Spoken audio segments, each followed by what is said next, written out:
Hello everyone, and welcome to the Animal Review, in which some guy on the internet decides to tell you how he feels about animals. Now, seeing as this is my first animal review, I think it'd be nice to break the ice with an animal that everybody on the internet seems to love.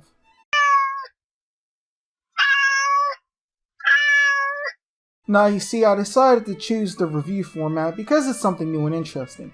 I could just sit here and give you information on cats, yada yada this, yada yada that. Then it's the end of the video and I'm like, okay, bye, I love you. Then I get up and leave.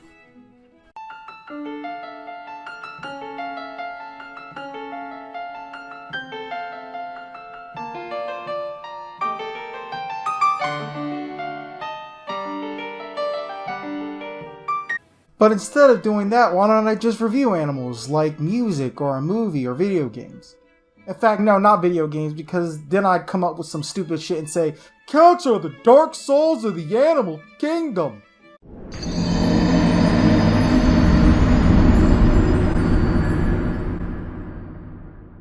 So, let's hop right on into it. This is the animal review on the domesticated cat. So what is a domesticated cat? The domesticated cat is, of course, a mammal, and I'm going to skip from mammal all the way to family. In fact, with these animal reviews, expect me to narrow down a lot of the taxonomy, because there is a lot to cover. And I mean a lot. And most of them people don't even know. Do you know what Laurasiatheria is? I do actually. It is a taxonomic group containing animals like bats, ungulates, and members of Carnivoria. But that's besides the point, the list is too long. Anyway, cats belong to Felidae, which first evolved 25 million years ago. Within this group are 4 subfamilies, which are Odontinae, Plurinae, Pantherinae, and Felinae.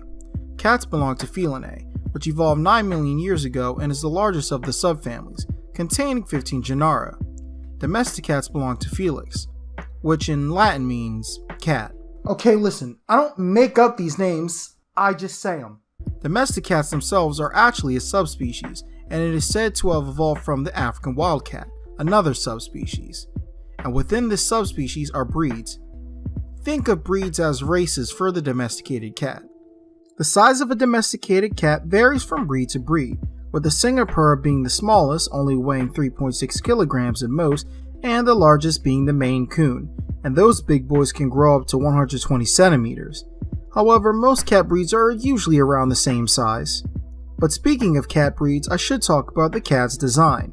Now, in terms of design, I think evolution has given cats quite a sexy look. They seem to be a mixture between cool and cute. Domesticated cats can go from this badass little critter that should be respected to one of those chibis from those Chinese cartoons that kids love so much. Such a look is quite hard to pull off for most animals in the animal kingdom, especially in their adult years, giving domesticated cats a very appealing look. Except these things are ugly. But hey, you can't blame me. I was never a big fan of shaved pussy. Ugly cats aside though, the cool thing about domesticated cats is that you get to mix and match them whatever way you want. Which makes me wonder, what would happen if you mixed a Maine Coon with a Singapura? Would it look like a small Maine Coon or a large Singapura? I guess only God knows. Or some breeder. But I'm not either of those. Now, while I think cat looks are cool, I kinda enjoy cat behavior a lot better. And my favorite part of cat behavior is cat communication. But this might be due to my own bias, seeing as I like talking to my own cat. And cats can communicate through various means, like purring, meowing, hissing, screeching, and making cooing noises. And it doesn't end there. You see, domesticated cats have a meow that was made just for humans. When a cat meows for food, for example, it will have a frequency pitch similar to that of a baby crying, making it hard for a human to ignore. Cats also communicate with actions and behaviors in body. Cats, like dogs, speak with their tail, but also speak with their ears, mouth, eyes, and even hair. Like if you see a cat with its ears up, body normal, and tail up, the cat is confident. But if you see a cat with its hair sticking up, ears folded back, and tail fluffed, then you have a spooked cat. But not all cat communication is fun and games. Some cat communication can get really annoying.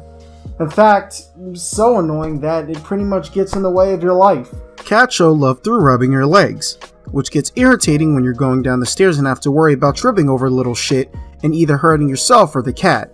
Cats also spray, bite, and even worse, shove their ass in your face. In my species, they call that sexual harassment.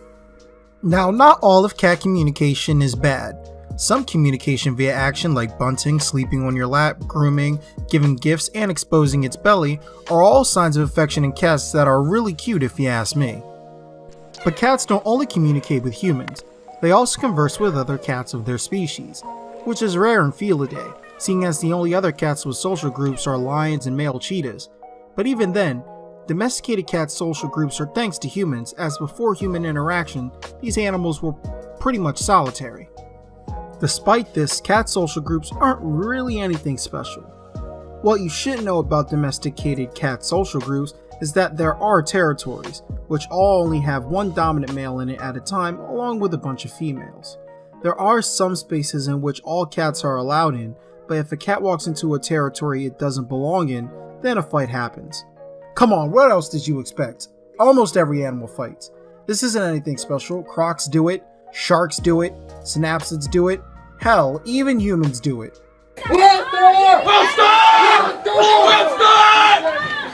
And what makes a territory? Food. In fact, cats really only come together when food is abundant. Catching food isn't really hard for cats as they are really good hunters. This goes into what I don't like about cats. Their survivability. Surviving is easy for a cat. A bit too easy. Cats are fast, intelligent, and have excellent senses. And humans thought it was a good idea to let cats roam in wild areas where they never existed before. And it was a massacre. It's like bringing Jason Voorhees to a spring break in Miami. Come on guys, Jason just wants to cut a rug, and by rug, I mean you guys. And it gets even worse because domesticated cats can survive without humans. If you were to throw a dog outside to fend for itself, it's as good as dead until a human saves it. But cats? No, a cat can go from pampered to stray and still survive. And if that isn't bad enough, cats reproduce at a rapid rate. Cat reproduction is quite simple. Female cat goes into heat, yols, male cats fight for her, the winner mate, she screams because of the spiked peener, which is used to help him not slip out. She moves on, the loser then mates, her previous pain repeats with him now, then she gets preggers. Then she has both of their kittens. Yeah, bet you didn't know that, huh? Female cats can have multiple kittens and these kittens have different dads. In fact, leaving one male cat and one female cat could lead to more than 1 million kittens in only 5 years, and I'm being conservative with that estimate. And don't let the kittens fool you. They may be cute, fluffy, and adorable, but they will grow up to be vicious killers. You see those kittens playing? That's killing practice.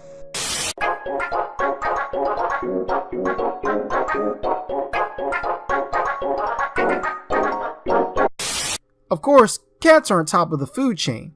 Cat predators include large dogs, coyotes, and predatory birds like eagles, hawks, and owls. If you ever wanted to see irony, there it is. But even their predators don't hunt them that much, as cats are way too hard to catch anyway. Domesticated cats have powerful muscles that allow them to run at speeds at 48 kilometers an hour. To put that into perspective, Usain Bolt can only go 44 kilometers an hour. Cats can also jump 5 times their own body size and height. But the domesticated cat isn't perfect, because in typical cat fashion, the animal can't run for long. And to complement such a strong body, cats also have great senses. A cat's weakest sense is its sense of taste. Cats can't even taste anything sweet, believe it or not. The second weakest sense is the cat's sense of smell. Not because it's bad, mind you, but their sense of smell is usually more for communicating and tracking areas more than actual hunting. The best senses a cat has are sight, touch, and hearing. Sight is the worst of these three. While cats are able to see things in the dark and have a wide field of view, they are nearsighted and can't see most colors. In fact, cats can't even see still water. Don't believe me? Pour your cat some water and then tell me they don't do it. Because they do, I know, I have one. Now, a cat's sense of touch is even more powerful. This is thanks to the cat's whiskers, which are located on the head and legs. A cat's whiskers can feel vibrations in the air and can help a cat pinpoint movements. And hearing is the strongest of all the cat senses. Cats can hear high-pitched noises and can twist their ears in order to find which direction the noise is coming from. Quite convenient, honestly. Kind of like a little radar. The domesticated cat is also a pretty intelligent beast. Domesticated cats have been shown to have object permanence, excellent memories, and have the ability to quickly adapt to any situation, which makes the domesticated cat pretty smart for a mammal that isn't an ape or a dolphin. With these combined, the cat becomes an excellent predator, and the destroyer of species when introduced into a new country. So, to sum this part up, while the domesticated cat is really cool looking and has a great design, the fact that it can destroy ecosystems really fast has to be a negative, despite the cool design. But let's talk about another positive aspect of the domesticated cat, their entertainment value. In modern times, cats pretty much own the meme department, seeing as they are the #1 animal shown in memes. Not counting humans, of course. Of course, you have tons of memes out there. Cats pretty much own the internet in terms of video viewership. Hell, more people watch cat videos than porn. Funny, because both videos are the only time I'll ever see a pussy. In fact, throughout all of human history, cats were pretty much seen as symbols of good luck and even God. But they weren't always seen as a positive thing. In fact, the Catholic Church used to think black cats came from the devil. There's probably a racist joke I can make here, right? No? Yeah, no. I can't really think of a racist joke for this one. But there is something I can think of. You know what? But here's something I can think of. The rating. And I rate domesticated cats a 7 out of 10. Now, don't get me wrong. Domesticated cats are a pretty cool animal. They look cool. They have great behavior. They're quite funny to watch. But let's not forget that these are death machines, and they pretty much could cause an extinction at any moment. In fact, the only animals that cause more destruction to other animals are rats and human beings.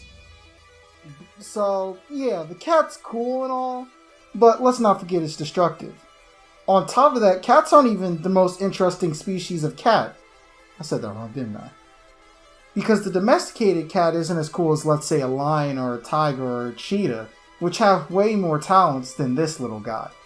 But all in all, it is a cool animal, and I can see why everybody loves him. So that was the first animal review. I hope y'all enjoyed it.